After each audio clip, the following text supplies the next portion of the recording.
Unified 911, anong matutulong namin sa'yo? Anya ti maitulong mi ken kahapon. Anong may tatabang ko sa Unsay imo? akong ikatabang nimo? Ngini makadabang na misal ka no. Sa anumang wika o dialekto, may tulong na darating sa iyo.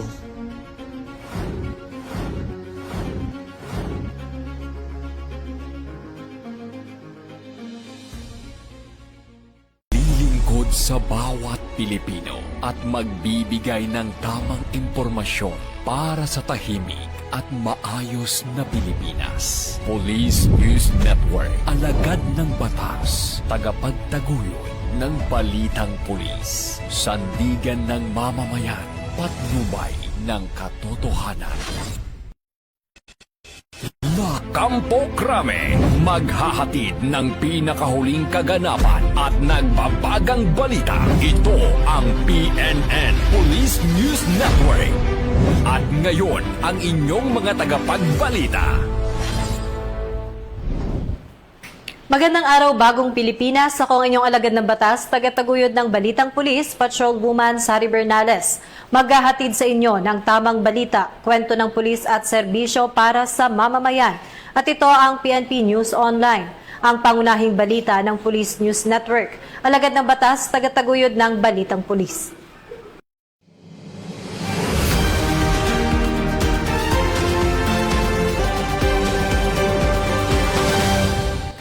Narito ang mga balitang hatid ng ating PNN correspondents mula sa iba't ibang panig ng bansa.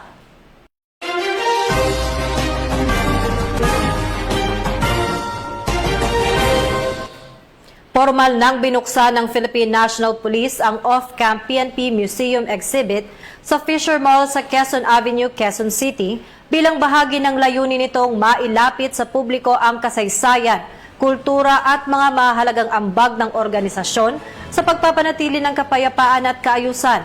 Patrolwoman Resely Umalay sa balita. Magandang araw, bagong Pilipinas. Bilang bahagi sa pagdiriwang ng ika-31st Police Community Relation Month, nagsagawa ng off-camp exhibit ang Police Community Affairs and Development Group dito sa Fisher Mall, Quezon City.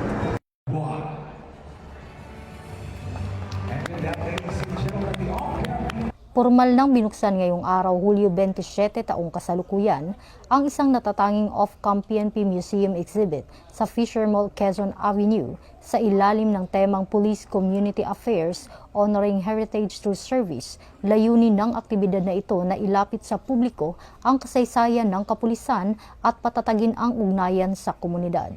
Nagsimula ang programa sa formal na pagbati ni Ray Anthony Beltran, ang mall manager ng Fisher Mall, Quezon Avenue.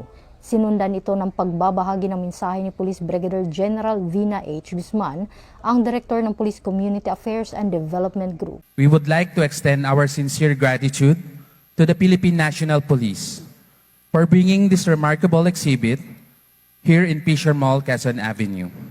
Sa pamunuan ng Fisher Mall, muli po maraming salamat po sa inyong walang sawang pagtanggap sa amin at sa pagbibigay muli sa pagkakataong mailapit sa ating mga kababayan ang ilan sa kasaysayan, kultura at kwento ng PNP.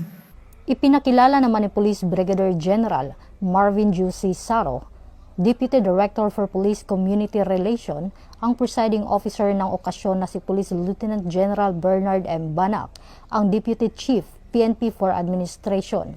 Sa kanyang naging talumpati, nagpaabot si Police Lieutenant General Banak ng mahalagang mensahe ukol sa kahalagahan ng pamana at serbisyo ng kapulisan. Ang pinakatampok na bahagi ng seremonyas ay ang untying of traditional cloth na siyang hudyat ng opisyal na pagbubukas ng pagtatanghal. Pinangunahan naman ni Police Colonel Veronica P. Peñalosa, Chief ng Historical and Cultural Affairs Division ng PCAG, ang exhibit walkthrough upang ipakita sa mga bisita ang mga makasaysayang koleksyon at sining ng PNP. Nagtapos ang aktibidad sa isang musical entertainment na inihandog ng mga PCAG artist.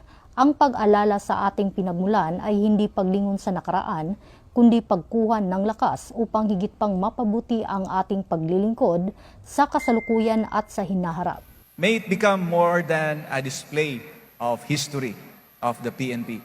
May it become a symbol of our transparency, education, shared partnership, and our shared commitment to preserving the legacy of the police service, the public service, for the future generation.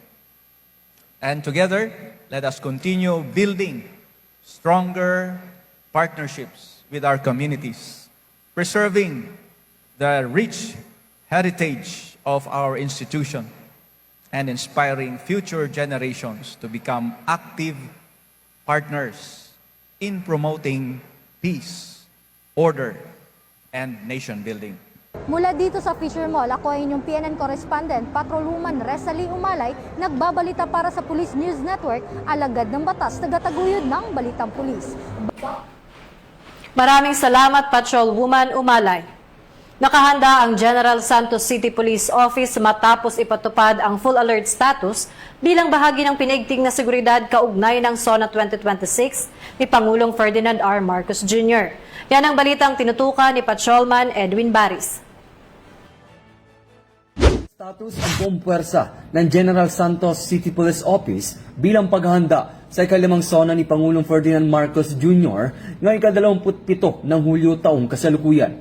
Nagsagawa ng accounting of personnel ang General Santos City Police Office. Ito ay ika-26 ng Hulyo sa pamumuno ni Police Colonel Ariel D. Acala, Officer in Charge ng General Santos City Police Office, bilang bahagi ng pagpapatupad ng full alert status. Layunin ng aktibidad na tiyakin ang presensya, kahandaan at agarang deployment ng mga pulis upang matugunan ang anumang banta sa seguridad at mapanatili ang kaligtasan ng publiko. Kasabay ng pinaigting na kahandaan ng General Santos PNP, hinikayat ang publiko na maging mapagmatyag at makipagtulungan sa PNP upang mapanatili ang kapayapaan, kaayusan at kaligtasan ng komunidad. Mula dito sa National Headquarters ng Philippine National Police, ako ang inyong PNN correspondent, Patrolman Edwin Baris, alagad ng batas, tagataguyod ng Balitang Pulis. Maraming salamat, Patrolman Baris. Arestado ang isang truck driver matapos masabat ng mga otoridad ang nasa 530 na sako ng unprocessed mineral ores na hinihinalang iligal na ibinabiyahe sa Misamis Occidental. Narito ang buong detalye ng report mula kay Police Corporal Harley Osorio. Nasabat ng Police Regional Office 10 ang mahigit 2.65 milyon na halaga ng mga pinaghihinalaang unprocessed mineral ores at naaresto ang isang truck driver sa inilunsad na checkpoint operation sa Liloan Regional Border Control Point, Barangay Bonifacio, Misamis Occidental noong Hulyo 23, kasalukuyang taon. Sa isinagawang checkpoint operation ng 1002nd Maneuver Company ng Regional Mobile Force Battalion 10, katuwang ang Bonifacio Municipal Police Station, 2nd Provincial Mobile Force Company, Provincial Intelligence Unit, Osamis City Maritime Police Station at Regional Intelligence Division 10, pinahinto ng mga otoridad ang isang FOSO wing van para sa inspeksyon. Nabigong magpakita ng kaukulang dokumento ang 46 anyos na truck driver na residente ng Barangay Tabid, Osamis City para sa kargang mineral ores. Sa isinagawang inspeksyon at panayam, inamin umano ng driver na nagdadala siya ng mga sako ng pinaghihinalaang mineral ores patungong Osamis City. Nang buksan ang likurang bahagi ng sasakyan, natuklasan ang 530 sako na pinanghihinalaang unprocessed mineral ores na may tinatayang halagang 2.65 million. Agad na nakipag-ugnayan ang mga operatiba sa Mines and Geosciences Bureau Region 10 upang magsagawa ng inventory at kaukulang pagsusuri sa mga nakumpiskang mineral ores. Kasalukuyang nasa kustodiyan ng Bonifacio Municipal Police Station ang naarestong suspect habang inihahanda ang kasong paglabag sa Republic Act No. 7942 o Philippine Mining Act of 1995, samantalang pansamantalang nasa pangangalaga ng 1002nd Maneuver Company Regional Mobile Force Battalion 10 ang mga nakumpiskang mineral ores ang ginagamit na sasakyan habang hinihintay ang pagsusuri ng Mines and Geosciences Bureau Region 10. Mula dito sa Police Regional Office 10, 1002nd Maneuver Company, Regional Mobile Force Battalion 10, ako ang inyong PNN correspondent, Police Corporal Harley Osorio, alagad ng batas, tagataguyod ng Balitang Pulis. Maraming salamat Police Corporal Osorio. Nagpaabot ng pasasalamat si Police Major General Ponce Rogelio Peñones Jr. sa dedikasyon at sakripisyong ipinakita ng mga kapulisan na nakadeploy para sa seguridad ng publiko sa ginanap na SONA 2026. Narito ang kanyang buong pahayag. Una as Director for Operations, binabati natin at ngayon pa lang nagpapasalamat tayo sa lahat ng kapulisan natin na alam ko kahapon pa dineploy na natin para mapanatili yung kaayusan at katiwasayan sa pagdaraos ng SONA. Ito, konting tiyaga lang naman ito. Ito, bihira naman ito. Taon-taon natin ginagawa ito. Basta gawin nyo lang yung dapat gawin. Tandaan nyo, tayo yung kailangan ng ating pamahalaan para may sa katuparan ng mapayapang SONA ngayong 2020. Ang pulis, nandito tayo para panitilian po ang ang kapayapaan. Ang lagi pong advice namin, kami IAS po kami representing QC Diaz. Pag-iikot po namin ay lagi po namin ina-advise yung ating mga pulis na dapat sa pagka-deploy natin ay lagi tayong kalmado, always respect human rights, maximum tolerance, kahit po anong sabihin nila sa atin, as long as hindi tayo sinasaktan ay hayaan lang natin, let go away. Labas dito, pasok dito, labas sa kabila. Basta wag lang po tayong saktan, ay wag po tayong gumawa ng anumang labag sa human rights. Yun po ang dapat gawin ng pulis. Nandito po tayo para panatilihin ang kapayapaan. Lalo po itong SONA, pagganap ng SONA ni ng ating presidente. Lilingkod sa bawat Pilipino at magbibigay ng tamang impormasyon para sa tahimik at maayos na Pilipinas. Police News Network, alagad ng batas, tagapagtaguyod ng balitang pulis, sandigan ng mamamayan, patnubay ng katotohanan.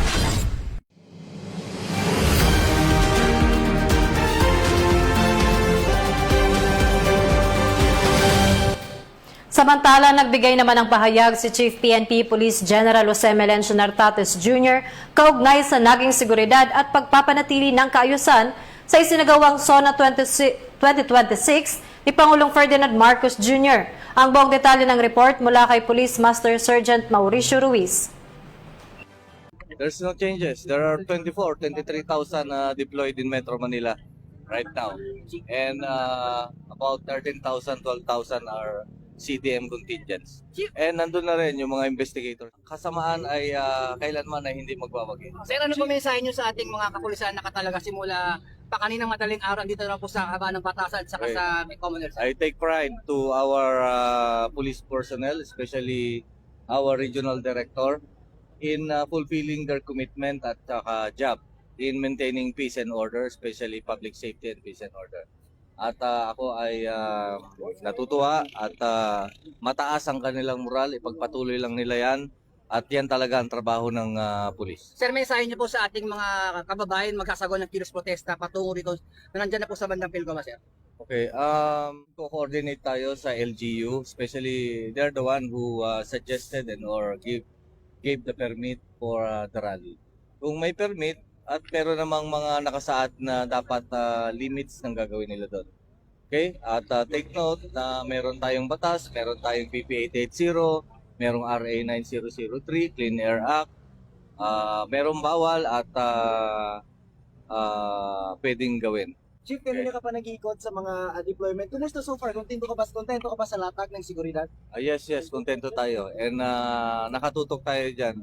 Lalo na in talking to the different commanders at lalong-lalo na ang ating regional director dito si Major General Anthony Apirin. Napakaganda ng deployment as planned. And ang National Headquarters ay nandyan lang to give the necessary support, whether admin or operational support. We have utilized not only National Capital Region, we augmented their strength coming from Region 3, Region 4A, Region 1, Cordillera, Region 2, and 4B. Mula po dito sa Batasan, Quezon City at sa ngalan po ng aming PNP Chief, Police General Jose Melencio C. Natatis Jr. at sa aming pong Regional Director ng NCRPO, Police Major General Anthony A. Abirir. At ganoon din po sa aming Force Commander ng RMFB NCRPO, Police Colonel Celso M. Rodriguez. Ako po si Police Chief Master Sergeant Mauricio Bonilla Ruiz, kasama si Patrolman Syubal, alagad ng batas, taga-taguyod ng Balitang Pulis. At yan ang mga balitang nakalap ng ating PNN correspondents mula Luzon, Visayas at Mindanao. Para sa mas malawak at mabilis na ulat ng mga balita, huwag kalimutang i-like, follow and share kami sa aming Facebook accounts ng Police News Network at sa Twitter account para sa mga real-time updates at YouTube channel para sa mga live stream at replays. Manatiling mapagmatsyag at laging alamin ang totoo. Sa ngalan ng pamunuan ng Philippine National Police sa pangunguna ni Chief PNP Police General Jose Melencio Nartates Jr. at sa pamumuno ni President Ferdinand Bongbong Marcos Jr., kami ay maglilingkod sa bawat Pilipino at magbibigay ng tama at balanseng balita. Mula rito sa tanggapan ng tagapag-ugnay ng Pambansang Pulisya, ako ang inyong alagad ng batas, tagataguyod ng Balitang Pulis, Patrolwoman Sari Bernales. Maghahatid ng tamang balita, kwento ng pulis at serbisyo para sa mamamayan. At ito ang PNP News Online, ang pangunahing balita ng Police News Network. Ito ang bagong PNP para sa bagong Pilipinas, serbisyong mabilis, tapat at nararamdaman.